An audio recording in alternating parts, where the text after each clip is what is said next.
Muy buenas tardes o noches. Dios les bendiga. Gracias por acompañarnos en la casa del Señor. Y es un placer cada vez que podemos reunirnos y congregarnos. Gracias a Dios tenemos algunas hermanas valientes que hoy decidieron acompañarnos y nos da mucha alegría. Y oramos por todo el grupo, oramos para que el Señor esté dando las victorias y respondiendo las oraciones. En esta tarde quiero que me acompañen por favor al libro de Romanos, capítulo 12. Estábamos cantando hace un ratito sobre el ser un vaso nuevo en las manos de el alfarero. Y vivimos en tiempos en los cuales siempre se está reclamando los derechos propios. Siempre se está reclamando los derechos propios. Siempre se están exigiendo mis derechos. Y el mundo, si hoy en día tiene un eslogan, es tú tienes el derecho. Los niños tienen el derecho de elegir su sexualidad. Eso es lo que hoy el mundo dice. El mundo te dice, tú tenés el derecho de elegir tu orientación sexual. Hoy el mundo te dice, tú tienes el derecho de ser lo que tú quieras y hacer lo que tú decides. Si nadie puede decirte lo contrario. El mundo está acostumbrado en la sociedad en que vivimos, a luchar cada uno por sus propios beneficios. Vivimos en un mundo que está acostumbrado a devolver mal por mal. Y si me la hizo, yo se la voy a hacer peor. Y si tú no lo querés hacer, no va a faltar alguno que se te acerque y te diga, no, pero ¿qué te vas a quedar quieto? ¿Pero cómo no vas a hacer nada? Mirá lo que te hizo, mirá lo que te dijo. Tenés que hacer algo al respecto. Vivimos en tiempos en los cuales cualquier cosa que pasa ya se va corriendo a la ley, ¿verdad? Y vemos hijos demandando a padres, padres demandando a hijos, esposas a esposos. Y vivimos en una sociedad que realmente, al apartarse cada día más de la palabra de Dios, más caos, ¿verdad? Vivimos, tenemos. Y escuchamos historias que nos ponen la piel de gallina, nos erizan los pelos de la piel, ¿verdad? Historias de cómo un padre pudo hacerle eso a una hija o a un hijo, cómo una madre pudo hacer tal cosa, cómo un hermano, un abuelo, y así vamos escuchando historias, hermanos. Pero ¿qué es lo que la palabra de Dios nos enseña? ¿Cuál debe ser nuestro comportamiento? ¿Cuál debe ser nuestro comportamiento? ¿Qué es lo que Dios quiere? La forma en que nosotros debemos reaccionar. Podemos reaccionar bien, ¿verdad? Podemos reaccionar mal. A veces nos encontramos en una situación difícil, compleja, en donde se ponen a prueba todos nuestros principios bíblicos, pero no podemos hacer a un lado lo que la palabra de Dios nos enseña. Y en Romanos capítulo 12, vamos a estar viendo el versículo 14 en adelante,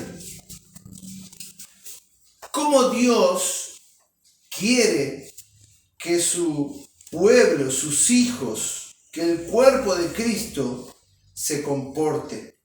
Dice el versículo 14, bendecid a los que os persiguen, bendecid y no maldigáis. Gozaos con los que se gozan, llorad con los que lloran. Unánimes entre vosotros, no altivos, sino asociándoos con los humildes. No seáis sabios en vuestra propia opinión. No paguéis a nadie mal por mal. Procurad lo bueno delante de todos los hombres. Si es posible, en cuanto dependa de vosotros, estad en paz con todos los hombres. Vamos a orar. Entregamos en tus manos, Padre bendito, este tiempo en el cual hemos de meditar en estos pasajes. Que tu Espíritu Santo esté guiándonos, Señor, y que podamos guardar estos principios, que podamos guardar tu palabra en nuestro corazón.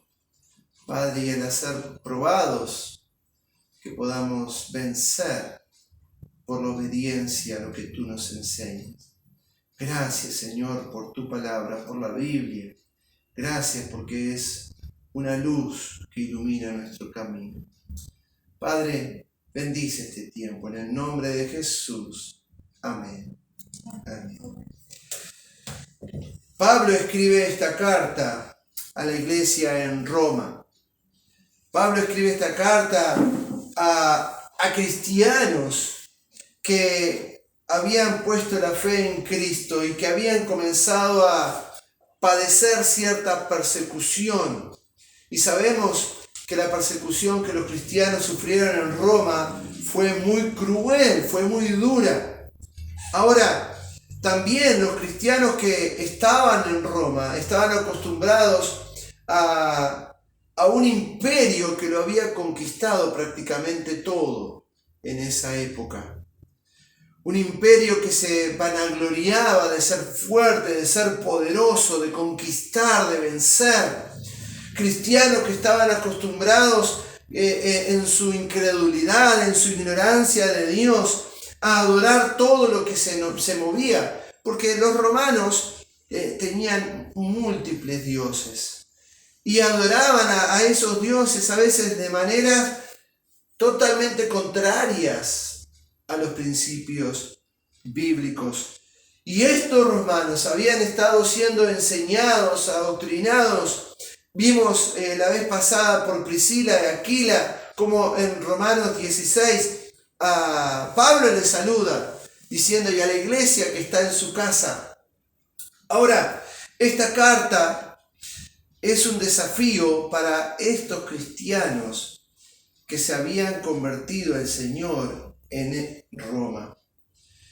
Y es así que Pablo les da esta exhortación, que va de la mano con las palabras de nuestro Señor Jesucristo en Mateo capítulo 5, donde el Señor nos anima a no devolver mal por mal, a poner la otra mejilla, a orar por los que os ultrajan y os persiguen.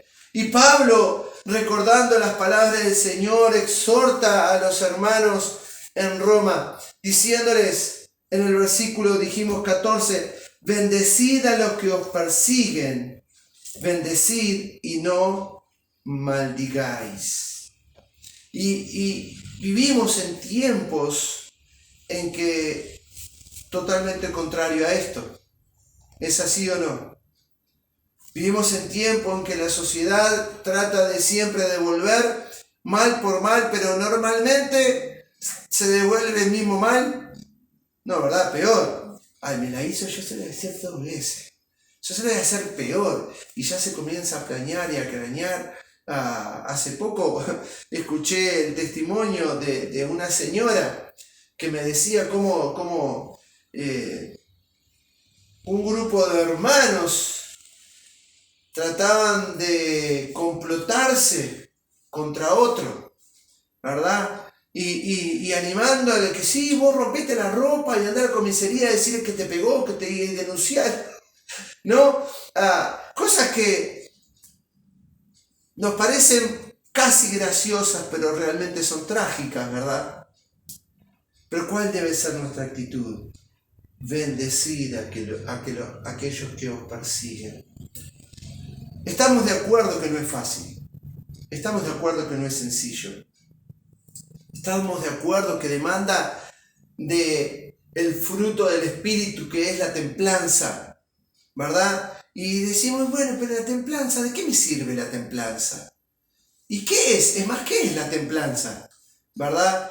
Y sabemos que un hierro, para que quede duro y pueda resistir, se templa, se calienta, se golpea en el yunque y se pone la fragua y se calienta de vuelta. Y ese hierro, después que pasó durante toda esa experiencia, ya no se dobla tan fácil. Ya no se mueve con cualquier fuercita, sino que resiste, sino que es resistente. Y somos llamados a ser templados. Templados en la palabra de Dios, templados por las pruebas. Y viene una prueba y decidimos pararnos firmes en el amor y en la obediencia a Dios. Y viene otra y otra y logramos uno de los frutos del Espíritu, que es la templanza. Y cuando vienen los problemas, ya no dudamos del Señor. Cuando vienen los problemas ya no fluctúa nuestra fe, o no fluctuamos en nuestra comunión con Dios y aún con la iglesia. Dice, bendecid a los que os persiguen, bendecid y no maldigáis. Gozaos con los que se gozan, llorad con los que lloran. Y esto, ¿con qué palabra podríamos simplificarlo? Piensen un poquito, ¿con qué palabra? ¿Qué palabra podemos asociar a la actitud de llorar con los que lloran? De tener ese sentimiento de acompañar a aquel que está sufriendo o del que está alegre. ¿La compasión? Compasión, empatía. ¿Verdad? No podemos ser indiferentes. Y qué triste cuando los cristianos nos volvemos indiferentes. Mirá, te enteraste, pobre, lo que le pasó, y bueno, a cada uno le toca. Mirá, se lo merece. O andás a ver por qué le pasó, y ya comenzamos a poner duda, ¿verdad? Ponemos a poner un manto de duda sobre el sufrimiento o la alegría de la otra persona. No, hermanos, debemos tener compasión, tener empatía, ponernos en el lugar de la otra persona. Gozaos con los que se gozan, llorad con los que lloran, unánimes entre vosotros. ¿Qué es estar unánimes? Tener un mismo sentir. Tener un mismo sentir. Unidos. ¿Y de qué manera podemos estar unidos? Asistiendo a la casa de Dios, orando unos por otros, estando en el mismo sentir, que es en la obediencia a la palabra de Dios. Preocuparnos unos por otros. Puedo hacer una pregunta, no me la tienen que responder, simplemente es a modo de ejemplo. Tenemos alrededor de 46 personas en el grupo de WhatsApp actualmente. ¿Conocen los nombres de cada uno de ellos? ¿Has orado en algún momento por alguno de los que está en el grupo? No te digo de orar por las 46 personas de una vez, ¿verdad? Pero ¿por qué no tomar el desafío de orar por 5 personas de esas por día? ¿Verdad? Bueno, voy a agarrar el grupo de WhatsApp que normalmente le damos un uso equivocado, porque estamos acostumbrados a estar en grupos donde nos atosigan con mensajes, con cosas, ¿no? ¿Verdad? Y no prestamos mucha atención y ya nos cayó un mensaje y lo vemos a las 5 horas, pero nuestro grupo de WhatsApp tiene un propósito, es una herramienta con la cual podemos estar conectados y ayudar a aquellos que recién están comenzando en los caminos de Dios. Entonces, eso es estar unánimes entre vosotros. Mirá, se agregó uno más. Qué bien, qué bueno. ¿Quién es? Como no lo conozco, no me importa. Como no lo conozco, no sé quién es, no voy a orar por él. A veces no tomamos esa actitud, ¿verdad? A veces no somos así. Pero a veces nos comportamos sin querer de esa manera.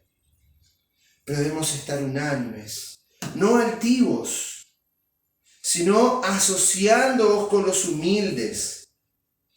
No seáis sabios en vuestra propia opinión. Y ojalá todos, aún en la familia, aún en la iglesia, podamos poner en práctica este principio. Dice, no paguéis a nadie mal por mal. Procurad lo bueno delante de todos los hombres. Si es posible, en cuanto dependa de vosotros, estad en paz con todos los hombres. Hace poco tuve una comunicación con una persona que me decía, pastor, mirá, esa persona, vos sabés que me pasó tal cosa, esta fue mi experiencia, esto fue lo que sucedió, y la verdad que me duele, me molesta por todo lo que sufrí. No podemos de ninguna manera dominar lo que otros hacen, ¿verdad? No podemos. No podemos. Si alguien ajeno a nosotros, a nuestro entorno familiar y aún en nuestra familia y aún dentro de la iglesia, alguien se ofende, alguien actúa mal, nosotros no podemos actuar sobre esa persona, dominar esa persona, hacer que esa persona haga lo que nosotros queremos. Pero lo que sí podemos hacer es dominarnos a nosotros mismos. ¿Sí o no? Tener dominio propio, que es otro de los frutos del Espíritu. Dominio propio, templanza. Ahora bien, dice, no paguéis a nadie mal por mal. Y es fácil decirlo, ¿no? Cuando nadie te hizo nada o cuando no estás pasando por un problema de estos, pero a veces es duro poder escuchar testimonios de lo que te hicieron o lo que le hicieron a otra persona. Y a veces duele escuchar esas historias y uno trata de ponerse en el lugar de esa persona y uno trata de bajar todo a la palabra de Dios. Porque sin Dios nada podemos hacer. Yo siempre le digo a la gente, no se trata de mí, de lo que el pastor diga, porque yo no puedo responder oraciones. Yo no puedo hacer milagros. Se trata de que tú puedas someterte en obediencia a la palabra de Dios, aún dominar tu propio orgullo y vanidad y someterlas a lo que la palabra de Dios nos enseña.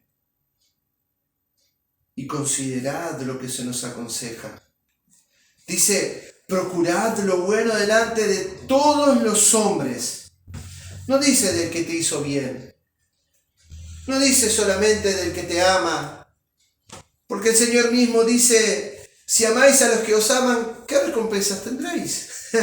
¿Verdad? Si amáis solo a los que te... No, debemos amar a todos.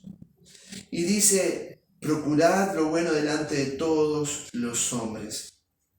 Si es posible, porque obviamente a veces hay circunstancias que lo impiden, pero si es posible, en cuanto dependa de vosotros, estad, ¿qué dice ahí? En paz con todos los hombres. Por supuesto que habla acerca del género humano, habla de hombres y mujeres. Ahora, quiero que consideres por un momento en tu familia. En tu círculo familiar. Pensá, ¿quién te pudo hacer daño en algún momento en tu vida? Pensá cuál es la reacción que tienes sobre esa persona al recordar, al pensar lo que hizo.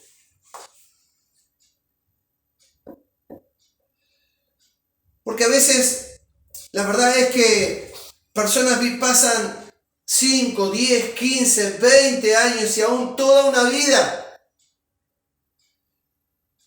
con un rencor en el corazón, con una falta de perdón, que luego se transforman en raíces amargas que lo único que hacen es apagar el espíritu y no nos permite ver con claridad la realidad. Somos desafiados a que si es posible, en cuanto dependa de vosotros, para tener paz con alguien que nos hizo daño, o para tener paz con alguien a quien nosotros ofendimos, ¿qué es necesario? Lo primero, algo muy simple. ¿Qué sería? Perdonar. Pero él no me pidió perdón. Y hasta que no me pida perdón, yo no lo perdono. ¿No? ¿Han escuchado así? No es normal que la gente lo diga. Pero no debe ser así con nosotros. En nuestro corazón debemos perdonar. Y si es necesario, si entendemos que en algo nosotros tenemos la responsabilidad de esa enemistad o de ese pleito, dice, si es posible en cuanto dependa de vosotros, y si es necesario humillarnos, asociarnos a los humildes, como dice en el versículo 16, ir y pedir perdón. No se lo merece, porque lo que me hizo y lo que me dijo, y vos fíjate, y hay situaciones, hermanos, que si yo les contara lo que a veces la gente cuenta y se abre y te dice, ¿verdad? Y comparte su dolor contigo, y vos decís, no, es para escribir un libro, una novela, una película capaz que de tragedia, de drama. Pero la palabra de Dios nos exhorta. Porque Dios tiene algo mucho mejor para nosotros. Vamos a continuar leyendo. Dice en el versículo 19, no os venguéis vosotros mismos, amados míos, sino dejad lugar a la ira de Dios, porque escrito está, mía es la venganza, yo pagaré, dice el Señor. ¿Quién se va a hacer cargo? Es Dios. ¿Quién va a hacer justicia? Es Dios. Hay situaciones que han venido a mi vida en las cuales uno está tentado a buscar justicia. No justicia por el hecho de ganar una pelea o simplemente justicia porque hubo algo que se dijo, algo que se hizo que estuvo mal.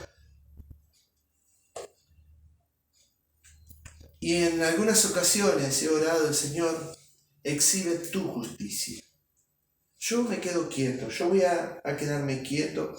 Y digo en algunas ocasiones, porque debo ser sincero con ustedes, como ser humano que soy, a veces uno se enoja y quiere contestar y quiere actuar y quiere, ¿verdad?, responder y quiere tener la razón y dar puntos por la cual yo tengo la razón. Y porque mirá, porque esto y porque aquello, y hasta a veces usamos la Biblia para eso. Pero dice, no os vengáis vosotros mismos, amados míos, sino dejad lugar a la ira de Dios. Y si llenamos nuestro corazón de rencor, de odio, de venganza, de malos pensamientos, ¿qué lugar le vamos a dar a Dios? ¿De qué manera Él va a poder exhibir su justicia o hacer justicia por nosotros si todo el tiempo estamos buscando hacer nuestra propia justicia? La justicia del hombre no obra la justicia de Dios. Dice entonces, así que, si tu enemigo tuviere hambre, ¿qué dice? ¿Qué dice ahí? No. Bueno. Si tu enemigo tiene hambre, dale de comer. Si tuviere sed, dale de beber.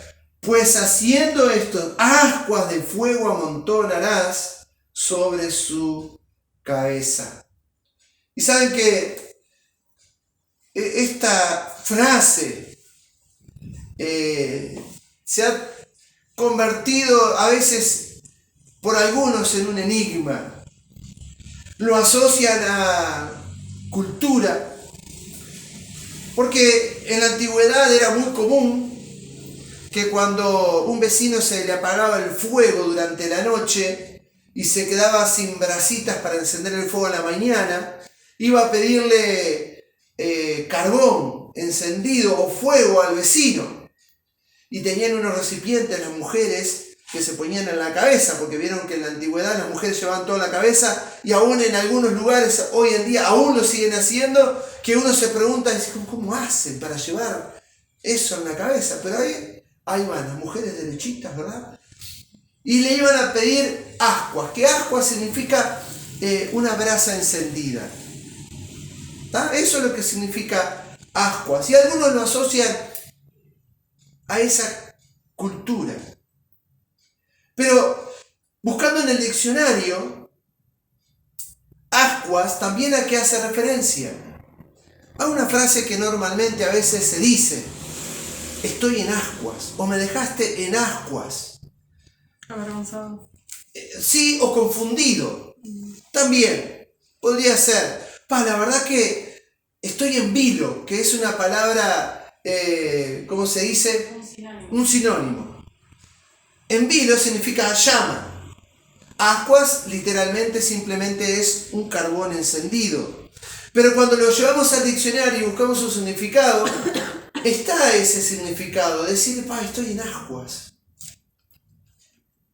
A ver, cuando nosotros le damos de comer a nuestro enemigo cuando tiene hambre, cuando nosotros le damos de beber a nuestro enemigo, que siendo nuestro enemigo lo vemos en esa situación y nos acercamos y le damos un vaso de agua, no importando lo que pasó en el pasado. Cuando aún el Señor promete, dice que ni un solo vaso de agua que demos en su nombre quedará sin recompensa.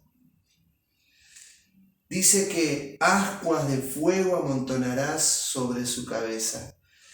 Y cuando nosotros rompemos con la normalidad, nosotros cuando rompemos con el común denominador de la reacción de la gente, ¿cómo reacciona la otra persona? Se sorprende. Se sorprende. Y queda pensando, pero con todo lo que le hice, me va a dar de comer. Con todo lo que le hice, ¿está dispuesto a darme un vaso de agua? ¿Y qué comienza a trabajar? Su mente. Y queda en ascuas, queda sorprendido, queda en vergüenza. Y aún en ascuas, como dice allí, de fuego. Y el fuego normalmente se asocia en la Biblia con juicio. Pero este es un juicio que la misma persona se hace. Mirá lo que le hice yo y mirá cómo está reaccionando conmigo. ¿Qué hace la misma persona? Se autoevalúa, se juzga a sí misma, se pone en vergüenza por lo que nos hizo. Si realmente el propósito de Dios fuese condenar a la otra persona y fuese juzgarla y condenarla para ya sea un castigo eterno, si es un incrédulo o si es un cristiano, que por cierto, todo lo que sembramos, eso cosechamos, es lo que dice en Gálatas 6, no se cumpliría el propósito del Señor. Porque ¿cuál es el propósito de Cristo? Que a través de nuestro testimonio podamos ganar a otros. Antes de la reunión estábamos hablando acerca del corito no vuelvo atrás. He decidido seguir a Cristo. Ahí está, gracias amor. He decidido seguir a Cristo, no vuelvo atrás, no vuelvo atrás. Y la historia que hay atrás de ese corito, como ese padre de familia no volvió atrás en su fe, a pesar de la amenaza, a pesar de la muerte, y comenzaron a matar a sus hijos, luego mataron a su esposa, y él diciendo, no vuelvo atrás, he decidido seguir a Cristo, y toda esa familia pereció. Y si el propósito de Dios fuese condenarlos, no hubieran venido a los pies de Cristo.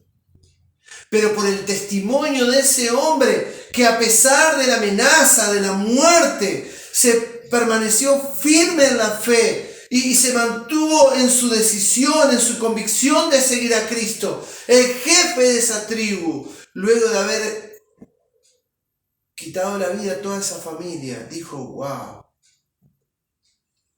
algo especial hay en eso.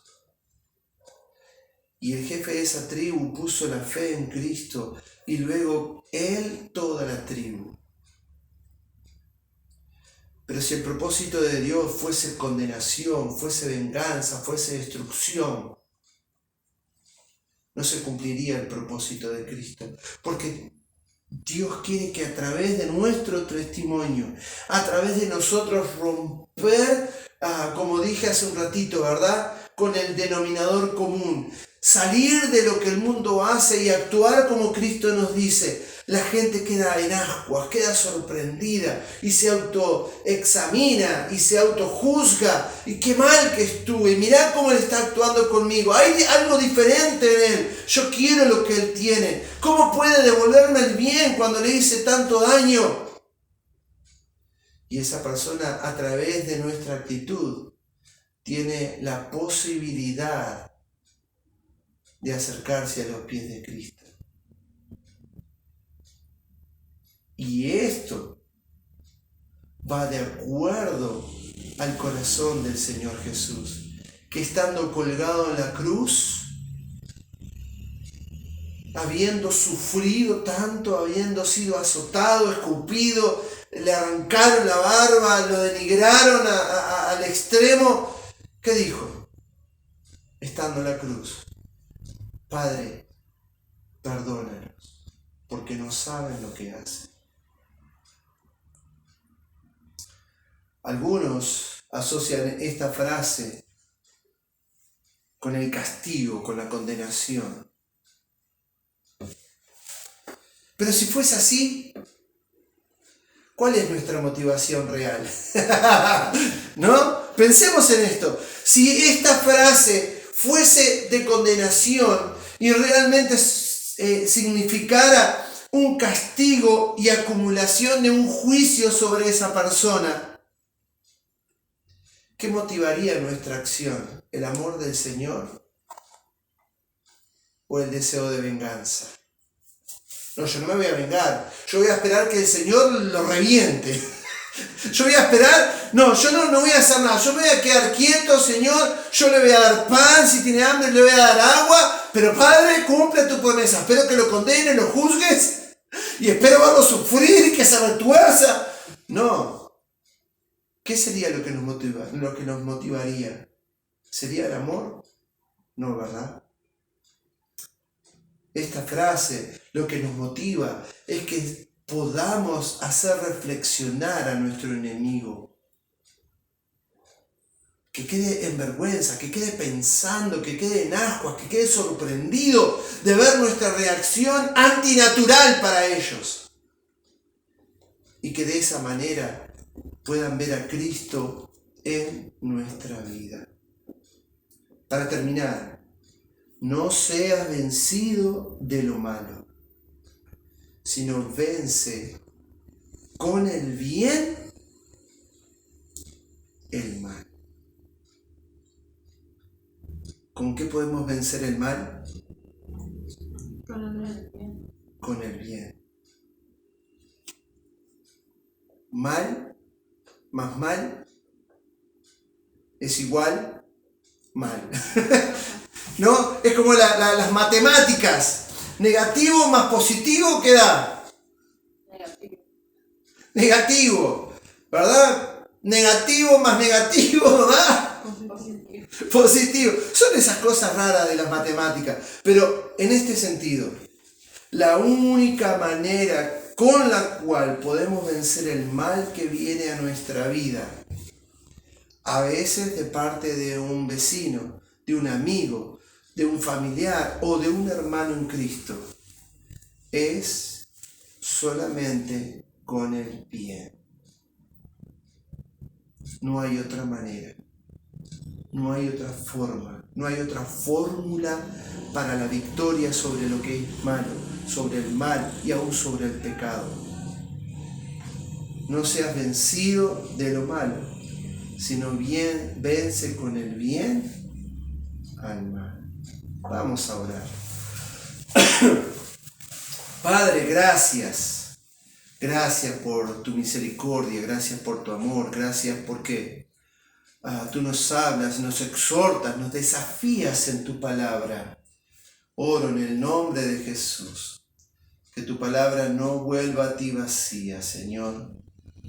Y oro por mis hermanas que están aquí presentes hoy, oro por los que están en el grupo, oro por aquellos que están en pruebas, en luchas, en dificultades, para que tú les visites, Señor, y les des el valor de poder vencer en obediencia a tu palabra. Y que la honra y la gloria sean solo para ti. En el nombre de Jesús te lo pido. Amén. Que Dios les bendiga.